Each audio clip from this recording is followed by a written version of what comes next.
Support comes from the Missouri Forest Products Association, providing more than 41,000 jobs in the production of wood pallets, railroad ties, white oak barrels, hardwood floors, and more. Details at choosewood.com. Welcome to St. Louis on the Air. I'm Sarah Fensky. For 13 months, the Loop Trolley has traveled the 2.2 miles from the Missouri History Museum to the Delmar Loop and then back again. In that time, it's perhaps attracted more jokes than actual riders. And now it's pretty much out of money. Last weekend, our producer Evie Hemphill traveled to the Loop to catch a ride on its final day of scheduled service. Here we go. The last ride of the Loop Trolley.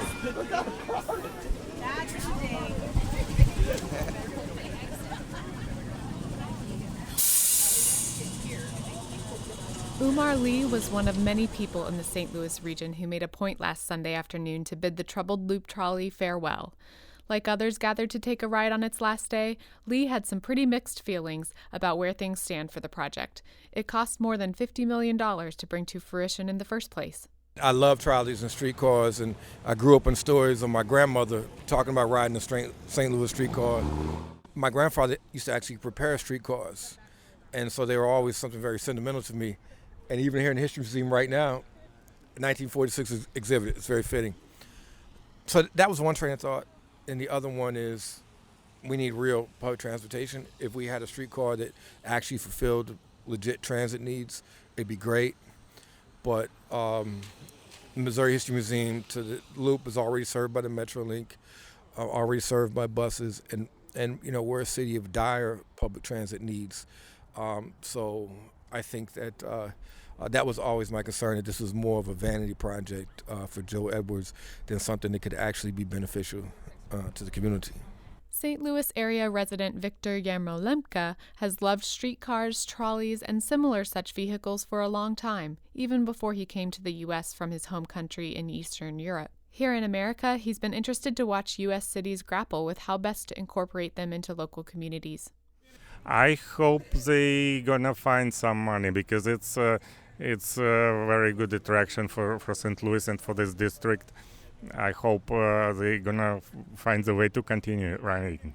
Yermolenko added that he sees what Kansas City is doing around its transit, including a trolley, as a positive model for other cities, including St. Louis. Kansas City has a free trolley. It's very modern looking, and it serves downtown to Union Station.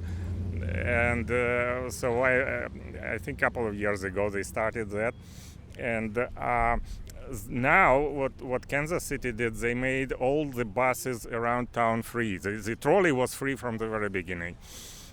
But now all the public transportation in Kansas City is free, basically. So I hope St. Louis could find some opportunities to run this trolley somehow.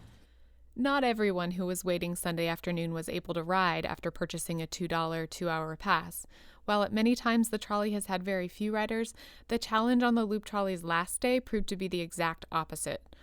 Only one of 2 trolleys was in operation on the final day, and after a lengthy wait at the Missouri History Museum stop, Laura Wimmer was among dozens of folks unable to get on.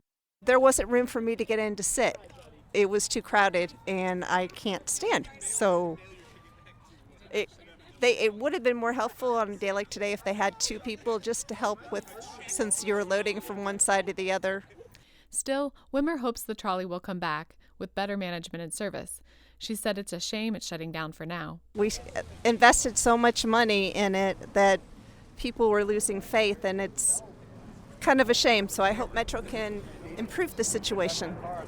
Waiting on the same crowded platform was community member Ben Murray. He was one of several area residents who showed up in costume to bid the trolley farewell. So I'm wearing a Batman onesie that my niece got me for my birthday. I heard we were having a little get-together, grand send-off for the trolley, and I heard Money Pig was going to be here. So this is my small contribution to the cause to make this just into a old-fashioned, weird scene.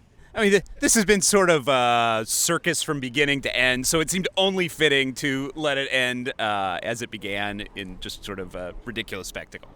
One of Murray's associates had just a brief comment. He was dressed in a pig costume that has become a common sight at gatherings in opposition of the privatization of Lambert Airport. I only have one thing to say, and there's no way to put enough lipstick on this pig. And fellow resident Glenn Burley compared the trolley's farewell to an Irish wake. It's a sad time that this giant waste of taxpayer dollars is coming to at least a temporary end. And might as well have a good time and,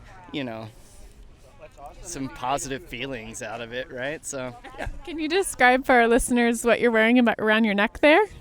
Yeah, my friend made this. It is a lei, like the Hawaiian necklace, and it has small trolleys made out of cardboard on it. Yeah, so there are 4 trolleys, or 5. There are more trolleys on my necklace than there are actual trolleys, but it is a trolley lei.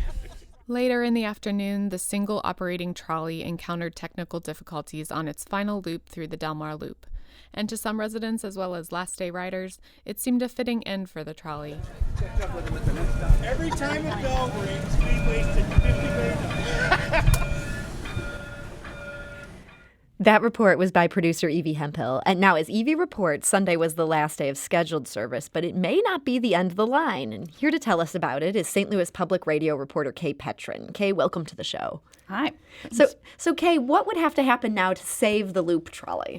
So, Bi-State Development, the region's sort of transportation agency, is running the numbers right now, basically. Its CEO, Talby Roach, is looking into what they would need. And so his current proposal is that basically they're using the existing income from the sales tax on the loop, which already funds most of the trolley's budget. It's about $800,000 a year before expenses. That comes from the tax district. And then they're going to make up the gap between the tax district and the additional money needed for the trolley to run year-round with sort of repurposed money left over from federal loans. And they think that would let it run for 4 years.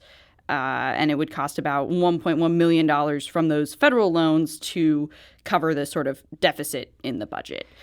What happens if Bi-State doesn't take over operations? What would be the consequences if the trolley just shuts down? I asked a couple people that question, and everybody's sort of like, we don't really know. The Federal Transit Administration has said we'd have to pay back some of the loan that was provided to build the trolley. You say some of the loan. Do we know how much of the loan? No, I asked that. They did not answer. So the FTA provided about $34 million towards the project. And if the trolley stops running, they said that the sales tax district and East-West Gateway Council of Governments are who they have sort of on the hook for that. It's not clear who would actually end up paying or how, or how much, but someone would have to pay if it stopped running. What would be the next step on Bi-State's end if it does decide to say we're going to take this on? So Bi-States will be taking a vote sometime early this year, and then after that, they basically have to run a bunch of get maintenance done, transfer some things over. There's sort of like a lot of boring logistics that have to happen. They don't know when they would, how long that would take, so they're not sure when it would start running. But okay. And so there may be a proposal in just a couple weeks whether or not to take this on. Yeah, the Talby Roach, when I spoke with him, said he was hoping to get it in front of the board on January 22nd. St. Louis Public Radio reporter Kay Petrin, thank you for joining us today. This is St. Louis on the Air on St. Louis Public Radio, 90.7 KWMU.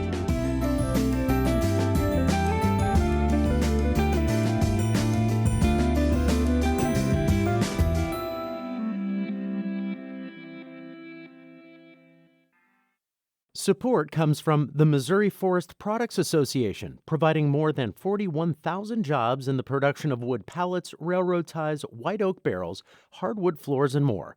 Details at choosewood.com.